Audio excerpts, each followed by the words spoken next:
திரு மணிகண்டன், இங்க அரசு தங்களுடைய திட்டங்கள் செயலாக்கம் பெற்று மக்களிடம் போய் சேர்ந்திருக்கிறதா அப்படிங்கறத தெரிஞ்சுக்க இப்போவாவது இப்படி ஒரு திட்டத்தை தொடங்கி இருக்கிறாங்களே, அதை ஏன் அரசியலா பார்க்கிறீங்க அல்லது அதை ஏன் விமர்சிக்கிறீங்க அப்படின்னு கேட்கிறாங்க.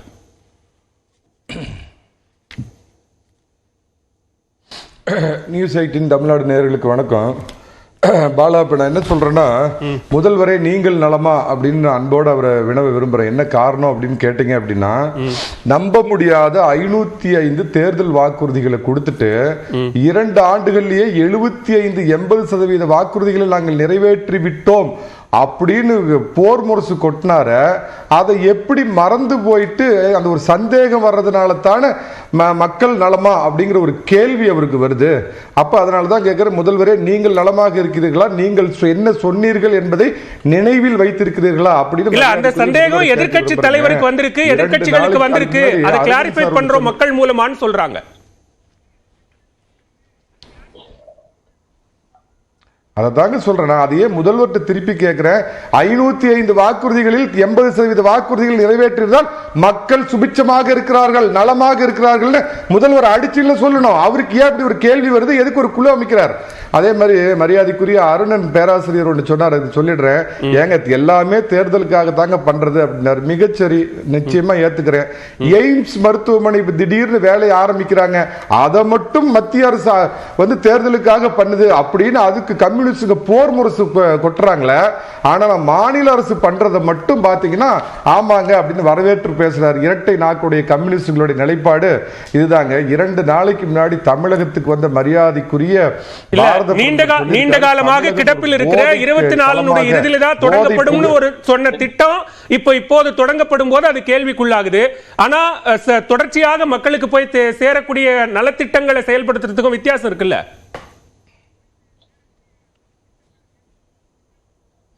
அதுதாங்க சொல்றேன். அருணன் ஐயா என்ன சொன்னார், அடிக்கடி தேர்தல் வரட்டும் ஐயா, நிறைய திட்டங்கள் மக்களுக்கு கிடைக்கட்டும். தேர்தல் வர்றதுனால தானே மத்திய பாஜக அரசு உடனே முனைந்து செயல்படுது, அதனால அதையும் வரவேறுங்கன்னு சொல்றேன். நானு இவ்வளவு நாள் கிடப்புல போட்டிருந்த ஒரு திட்டம் இப்ப திடீர்னு தேர்தல் பாசத்தால பிஜேபி கையில எடுத்து பண்றாங்களா மத்திய அரசு, இப்ப எப்படி திமுக அரசுக்கு முட்டு கொடுத்து வரவேற்கிறீங்களோ அதையும் வரவேறுங்க, இல்ல அதையும் கண்டனம் தெரிவிங்க, இதையும் கண்டனம் தெரிவிங்கன்னு சொல்றேன். அதுதான் என்னோட நிலைப்பாடுங்க. 2 நாள் நம்ம தமிழ்நாடு ஐயா, நீங்க அமைதியா இருக்கணும். நீங்க கத்து கொடுத்த பாடம், நீங்க கத்து கொடுத்த பாடம் பேசுங்க. அதே மாதிரி 2 நாளைக்கு முன்னாடி தமிழகத்துக்கு வந்த பாரத பிரதமர் பாத்தீங்க அப்படின்னா, தமிழகம் இந்தியாவில் ஒரு போதை மருந்து கடத்தல் கேந்திரமாக விளங்குது.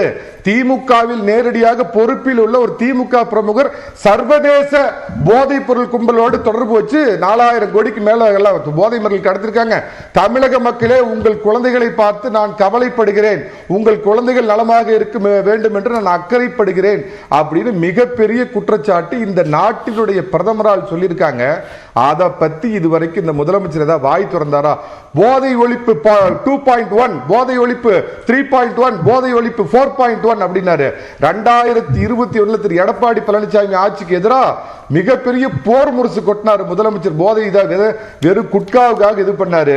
ஆனா சூடோபிட்ரை இன்னைக்கு பாத்தீங்கன்னா உலகத்திலே கொன்னுட்டு இல்ல. வெறும் குட்கானா என்ன அர்த்தம்? என்ன அர்த்தம் சார்? வெறும் குட்கானா குட்கா போட்டீங்கன்னா 100 நாள் நான் சொல்றேங்க. அதாவது டாஸ்மார்க்ல மது விக்கிறாங்கல்ல, அது குடிச்சீங்கன்னா 200 நாள்ல சாவீங்க. குட்கா குடிச்சா 100 நாள்ல சாவீங்க. சூடோபெட்ரைன் சாப்பிட்டீங்கன்னா 10 நாள்ல போயிடுவீங்க. ரெண்டுமே பாதிப்பு தானே, ரெண்டுமே சாவு தானே. அது வெறும் குட்கான்னு சொல்ல முடியாது இல்ல. பொறுப்புள்ள முதலமைச்சர் ஏதாவது சத்துணவு இல்லல்ல சார். வெறும் குட்காங்கிறது உங்களுக்கு பிரச்சனை இல்லை. நான் அதோட வீரியத்தை சொல்றேன் சார். நானு குட்காவுக்காக எடுத்துட்டு வந்து சட்டசபையில பெரிய நாடகம்லாம் நடத்துறாங்க திமுக. இந்த நாட்டினுடைய தலையாய மகன், இந்த நாட்டினுடைய பிரதமர் உங்க ஆட்சியின் மீது நேரடியான குற்றச்சாட்டை வச்சு போயிருக்கிறார். அதுக்கு இது வரைக்கும் ஒரு பதில் சொன்னாரா இந்த மரியாதைக்குரிய முதலமைச்சர்? நான் ஒண்ணு கேட்கிறேன், திருப்பி கேட்கிறேன். அமைச்சர் ரகுபதி அதுக்கு பதில் சொல்லியிருக்காரு சார். மக்கள் நலமா, அமைச்சர் ரகுபதி அதுக்கு பதில் சொல்லியிருக்காரு. அரசு சார் ஒரு நாட்டினுடைய சார் லெட் மீ ஃபினிஷ். ஒரு நாட்டினுடைய பிரதமர் கேள்வி கேட்டிருக்கிறார் அப்படின்னா அதற்கு பதிலுக்கு ஒரு கடமைப்பட்டவர், பொறுப்பானவர் முதலமைச்சர். ரகுபதிங்கிற ஒரு 5வது இடத்துல 7வது இடத்துல இருக்கிற அமைச்சர் இல்ல. மத்தியில ஏதாவது ஒரு கோரிக்கை வைக்கிறாங்க, யாராவது 10வது இடத்துல சீனியர் இருக்கிற ஒரு அமைச்சர் விட்டு பதில் சொல்ல. அதிமுக ஆட்சியில் இருக்கும் போது தமிழ்நாடு ஊழல் நிறைந்த மாநிலம் அப்படின்னு உள்துறை அமைச்சர் அமித்ஷா குற்றச்சாட்டு வச்சாரு. அப்ப யார் பதில் சொன்னாங்க? சார் அரசியல் ரீதியான குற்றச்சாட்டை பத்தி நான் பேசுறேன். இதுவும் இதுதான் சார். அது பிரதமர் சார் சார் அது அரசியல்னா இதுவும் அரசியல் தான் சார். முடிச்சறேன் சார், இருங்க சார். நீங்க ஒவ்வொரு கேள்வி குறுக்க கேட்டீங்கன்னா ஷார்ட் மெமரி இல்ல சார். சரி சரி முடிச்சிருங்க. பாலவேல், ஒவ்வொன்றுக்கும் நான் வெளியில இருந்து நீங்க பேசுறப்ப குறுக்கிட்டீங்கன்னா என்னால பேச முடியாது. சரி ஓகே, நான் முடிச்சிறேன். அதான் நான் கேக்குறேன். பரந்தூர் மக்கள் இல்ல நீங்க தனித்தனியா ஒரு விஷயத்துக்கு பதில் சொல்லும்போது அதற்கான கேள்விகள் துணை கேள்விகள் எழத்தான் செய்யும். பாதிக்கப்பட்ட 4 மாவட்ட மக்களே நலமா, ஓஏபி கிடைக்காத முதியோர்களை நலமான அவங்களெல்லாம் பார்த்து முதல்வர் கேட்க சொல்லுங்க. இல்ல நீங்க முன்வைக்கிறது தேர்தல் பிரச்சாரம். சரி, நான் முதற்கட்ட பார்வையை எடுத்துக்கிறேன். அடுத்த சுற்றுல பேசலாம். திரு இந்திரகுமார், இங்க நலத்திட்டங்கள்லாம் நின்று போச்சு. சட்டம் நடக்காத விஷயங்கள், மக்கள் ஏமாந்த விஷயம். அருணன் சுருக்கமா முடிச்சிருங்க. அருணன் ஒரு பாயிண்ட் தான். இல்ல அவரு எய்ம்ஸ் பத்தி சொன்னாரு. அது ஒரு நாடகம் என்று எய்ம்ஸ் சொன்னோம்னு இப்ப தெரிஞ்சு வச்சு அங்க வேலை கூட இப்போ ஆரம்பிக்கலையா? அங்க இருக்கிற செடி கொடிகள் அகற்றத்தான் வந்திருக்கோம்னு இப்ப விளக்க சொல்லியிருக்காங்க. ஆனால் நம்மவர் எங்களுக்கு இரட்டை நாக்குனாரு. ஆனா அவருக்கு மணிகண்டனுக்கு ஒரே நாக்கு தான். அது பாஜக ஆதரவு நாக்கு, மோடி துதி பாடுகிற நாக்கு தான் அவருடைய நாக்கு. இல்ல தனி மனித விமர்சனங்கள் வேண்டாம். இல்ல வேண்டாம். இல்ல அவருக்கு நாக்குன்னு சொன்னா அவர் அதிமுக ஆதரவாளரா பாஜக நீங்க பேசுறத கவனிக்க அவர் பூரா பாஜக ஆதரிச்சு பேசுவார். சரி, நம்ம பேசலாம். தனி மனித விமர்சனங்கள் வேண்டாம். திரு இந்திரகுமார், இங்க நலத்திட்டங்கள் நின்று போச்சு, சட்டம் ஒழுங்கு கெட்டு போச்சு, போதை பொருள் ஒட்டுமொத்தமா அவல நிலைக்கு தமிழ்நாடு போயிருச்சு அப்படிங்கிறது குற்றச்சாட்டா கள நிலவரமா? இல்ல, இதுல நலத்திட்டங்கள் அப்படின்னா தமிழ்நாடு அரசு நிறைய திட்டங்களை செயல்படுத்தி இருக்கிறது. ஒவ்வொரு திட்டத்துக்கும் அப்படின்னு சொல்லிட்டு ஒவ்வொரு துறை இருக்கிறது. அந்த துறையின் மூலமாக அந்த திட்டம் செயல்படுத்தப்படுகிறது. இப்போ கிரீவன்ஸ் அண்ட் ரெட்ரஸல் அப்படின்னு சொல்லிட்டு பள்ளிக்கூடத்தில் கூட ஒரு செல் வச்சிருப்பாங்க. எதற்காக அப்படின்னா மாணவர்களிடமிருந்து ஏதாவது சிக்கல் இருக்கிறதா அப்படின்றத அறிந்து கொள்வதற்காக.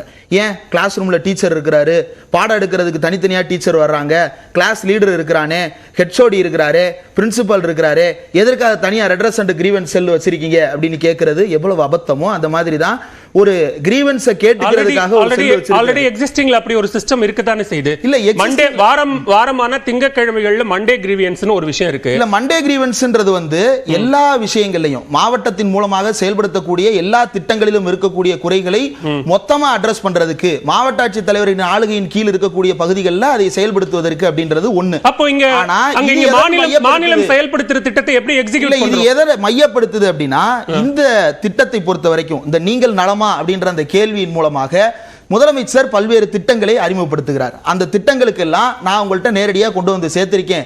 இதுல ஏதாவது பிரச்சனை இருந்தது அப்படின்னா இதுல உங்களுக்கு ஏதாவது மாற்று கருத்துகள் இருக்கு, ஃபீட்பேக் கொடுக்கணும்னு ஆசைப்படுறீங்கன்னா அதை கொடுக்கறதுக்காக அப்படின்னு சொல்லிட்டு நீங்கள் நலமா அப்படின்றத கேட்டிருக்கிறாரு.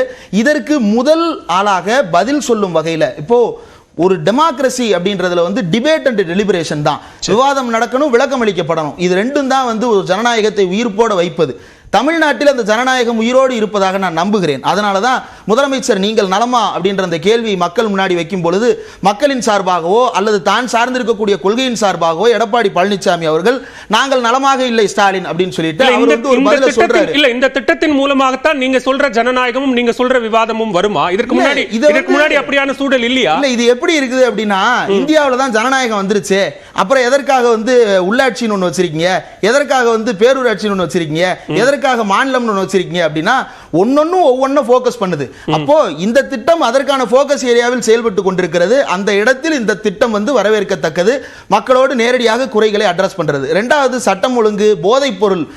இந்தியாவிலேயே போதைப் பொருள் தமிழ்நாட்டில் அதிகமாக இருக்கிறது அப்படின்றது மாதிரியான குற்றச்சாட்டுகளை எல்லாம் பாஜக காரர்கள் பிரதமர் மோடியே பேசிட்டாரு அப்படின்றதெல்லாம் சொல்றாங்க. அந்த பிரதமர் மோடி அவர்களிடம் தமிழ்நாட்டின் சார்பாக சில கேள்விகளை முன்வைக்கணும்னு நினைக்கிறேன். இந்தியாவில் நார்காட்டிக்ஸ் கண்ட்ரோல் பியூரோ அப்படின்னு ஒன்று இருக்கிறது. அதன் அதன் கீழே வந்து ஒவ்வொரு மாதமும் ஆய்வறிக்கை வெளியிடப்படும். இந்தியா முழுக்க நார்காட்டிக்ஸ் கண்ட்ரோல்ல என்னென்ன எடுக்கப்பட்டது அப்படின்றது ஒவ்வொரு ஆண்டும் ஆண்டறிக்கை வெளியிடப்படும். 2020-21க்கு பிறகு ஆண்டறிக்கை வெளியிடப்படவே இல்லை நார்காட்டிக்ஸ் கண்ட்ரோல் பியூரோவால. ஏன் வெளியிடப்படவில்லை அப்படின்றது கேள்வி. இரண்டாவது, எய்ம்ஸ்ல வந்து நார்காட்டிக்ஸ் அண்ட் சப்ஸ்டான்ஸ் அபியூஸ் பத்தி ஆய்வு செய்வதற்காக ஒரு குழு அமைக்கிறார்கள். அந்த குழு அமைத்து இந்தியா முழுவதும் இருக்கக்கூடிய அத்தனை மாநிலங்களையும் சர்வே எடுக்கிறாங்க. அந்த சர்வேவின் அடிப்படையில் தமிழ்நாடு மட்டுமல்ல, இந்தியா முழுக்க இருக்கக்கூடிய மாநிலங்களின் பட்டியலில் கஞ்சா வகைகளை பயன்படுத்தக்கூடிய பட்டியலில் முதல் இடம் உத்தரப்பிரதேசம், இரண்டாவது பஞ்சாப், ஒடிசா, மகாராஷ்டிரா, சத்தீஸ்கர். ஓபியாய்ட்ஸ், அதாவது ஓரளவுக்கு வலி நிவாரணி அளவுக்கு பயன்படக்கூடிய போதை வஸ்துக்கள், அந்த போதை வஸ்துக்களை பயன்படுத்துறதுல முதல் இடங்கள் யார் பெறுறா அப்படின்னா உத்தரப்பிரதேசம், பஞ்சாப், ஹரியானா, மகாராஷ்டிரா. நான் முடிச்சிடுறேன்.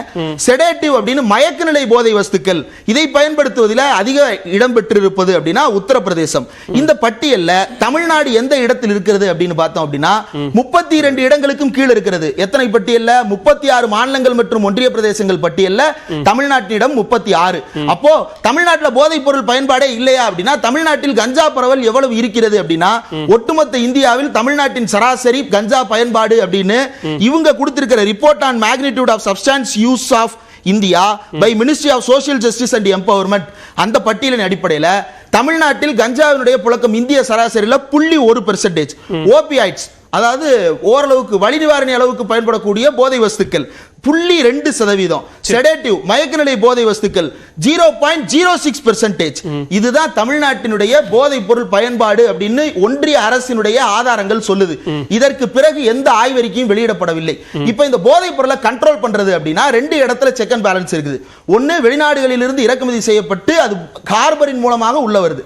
ஹார்பர்ல எக்ஸைஸ் ஆபீசர்ஸ் என்ன பண்றாங்கன்ற கேள்விக்கு வந்து மாநில முதலமைச்சர் பதில் சொல்ல வேண்டிய அவசியம் இல்ல. இரண்டாவது, உள்ள வந்துட்டாங்க அப்படின்னா அதற்கான என்ஃபோர்ஸ்மென்ட் தனியா இருக்குது, நார்காட்டிக்ஸ் கண்ட்ரோல் அப்படின்னு சொல்லிட்டு. அந்த நார்காட்டிக்ஸ் கண்ட்ரோல் என்ன செய்யுது? அதுதான் மணிகண்டன் கேட்டாரு. நீங்க அதை ஒழிக்கிறதுக்கு திட்டம் வச்சு அதுக்கு ஒரு பேர் வச்சீங்க. 2.4 3.1 பேர் வச்சீங்க. இந்த ஒழிப்பு நான் வர்றேன். ஒழிக்கிறத பத்தி ஒன்றிய அரசு எவ்வளவு அக்கறையோடு இருக்கிறது அப்படின்றத நான் சொல்றேன். இந்தியா முழுக்க இந்த போதைப் பொருள் பயன்பாட்டை தடுத்து நிறுத்துவதற்காக மாநில அரசுகளுக்கு ஒன்றிய அரசு நிதி ஒதுக்கி கொண்டிருக்கிறது. 2004 சொல்றேன், போதைப் பொருள் தடுப்புக்கு தான் சொல்றேன். அந்த தடுப்புக்கு ஒன்றிய அரசு மாநிலத்துக்கு நிதி கொடுக்குது போதைப் பொருளை தடுப்பதற்காக. அப்படி கொடுக்கப்படும் நிதி 2019-20 8 கோடி, 2021 5 கோடி, 21-22 5 கோடி, 22-23 5 கோடி. அதாவது கடந்த 5 ஆண்டுகள்ல மொத்தமா 23 கோடி ஒதுக்கீடு செய்யப்பட்டிருக்கிறது. மொத்த இந்தியாவிலும் மாநில அளவில் போதை தடுப்பதற்கு உதவித்தொகையாக ஒன்றிய அரசு கொடுப்பது. தமிழ்நாட்டுக்கு 2019-20 கடைசியாக எடப்பாடி பழனிசாமி அவர்கள் முதலமைச்சராக இருந்தபோது 21 லட்சம் வந்தது. அதற்கு பிறகு இப்போது வரைக்கும் போதைப் பொருள் தடுப்புக்கு என்று தமிழ்நாட்டுக்கு அசிஸ்டன்ஸ் டு தி ஸ்டேட்ஸ் ஸ்கீமின் கீழ ஒன்றிய அரசு காசே ஒதுக்கல. அப்போ நீங்க தடுப்பை பற்றி கேள்வி எழுப்பணும் அப்படின்னா உத்தரப்பிரதேசத்துல கேள்வி எழுப்புங்க. என்சிபி டேட்டாவின் படி மத்திய பிரதேசத்தில் இருந்து பேசி தாண்டி வருவோம். இல்ல நீங்க சொல்றதன் அடிப்படையிலே பார்ப்போம். மாநில அரசு அதை செயல்படுத்துறதுக்கு ஒரு திட்டம் வகுக்கிறீங்க. அந்த திட்டம் எக்ஸிக்யூட் ஆச்சா? மாநில அரசு அந்த திட்டத்தை தடுப்பதற்காக பல்வேறு கட்டங்களில் முயற்சி எடுத்துக் கொண்டிருக்கிறது. தலைமைச் செயலாளரின் அடிப்படையில் வந்து ஒரு குழு அமைக்கிறது. மாவட்ட அளவில் வந்து அதற்கான கண்காணிப்புகளை விரிவுபடுத்தி இருக்கிறார்கள். முதலமைச்சர் என்ன சொல்றாருன்னா திட்டங்களை அறிவிக்கிறதோடு அதனுடைய நோக்கம் முடிஞ்சிருது இல்ல, அது செயல்படுதா இல்லையா அப்படின்னு பார்க்க வேண்டிய தேவை இருக்குன்னா அப்ப சந்தேகம் இருக்குன்னு காவல்துறையினுடைய அதத்தான் அவங்க சந்தேகமா எழுப்புறாங்க. நான் சொல்றேன், காவல்துறையினுடைய செய்தி வெளியீடுகள்ல தினசரி தமிழ்நாட்டில் எவ்வளவு போதைப் பொருட்கள் கைப்பற்றப்படுகின்றன அப்படின்றது குறித்து வெளிப்படையான அறிக்கைகள் கொடுக்கப்படுகின்றன. அவை நீதிமன்றத்தில் சமர்ப்பிக்கப்படுகின்றன. நார்காட்டிக்ஸ் கண்ட்ரோல் பியூரோவுக்கு அனுப்பப்படுகிறது. இது எல்லாம் தொடர்ச்சியாக சிஸ்டமேட்டிக்காக நடந்து கொண்டே இருக்கக்கூடியதுதான். இதுல தமிழ்நாடு கடந்த மானிய கோரிக்கையில முதல்ல இந்த தடுப்பு அப்படின்றதுல முதல் நிலை என்ன அப்படின்னா விழிப்புணர்வு அப்படின்றதுதான். இந்த விழிப்புணர்வுக்காக மட்டுமே தமிழ்நாடு 2 கோடி செலவழித்துக் கொண்டிருக்கிறது. ஆனா ஒன்றிய அரசு தமிழ்நாட்டுக்கு மொத்த தடுப்புக்கு கொடுக்கக்கூடிய நிதி வெறும் 21 லட்சம் தான் கொடுத்து. இந்த லட்சணத்தில் ஒன்றிய அரசு மாநிலத்தை கேட்பதற்கு என்ன தகுதி இருக்கிறது? சரி, ஓகே, முதற்கட்ட பார்வை எடுத்துக்கிறது.